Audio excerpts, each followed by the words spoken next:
ऐसी ऐसी बातें करने वाले बातें करते हैं, इतने पैसे हैं हमारे पास, 7 पुश्ते खाएं तो खत्म नहीं होगा। अरे भूले तुम्हारी, सेकंडों में चला जा सकता है। 40 सेकंड लगे, तुर्किया पहुंचा। हमारी मौजूदगी में भी ज़लज़ले आ रहे थे।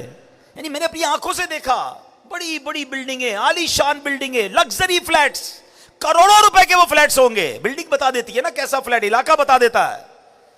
घर मौजूद है और लोग जमीन पे पड़े हुए हैं। हिम्मत नहीं हो रही बिल्डिंग में जाने के लिए, क्योंकि हर 1-2 मिनट बाद एक बिल्डिंग गिर रही थी। थोड़ा सा जलजला आता एक और गिर जाती, थोड़ा सा आता एक और गिर जाती, क्रैक सब में पड़ चुके थे। तो 40 सेकंड के अंदर 7 पुश्तों तक खाएंगी तुम्हारी औलाद। भूल है तुम्हारी, रब चाहे ना तो सेकंडों में मालदार गरीब हो सकता है। ज़कात देने वाला ज़कात लेने वाला बन सकता है। सेहतमंद मोहताज हो सकता है। पैर टूट गए, हाथ टूट गए, हड्डियां टूट गई,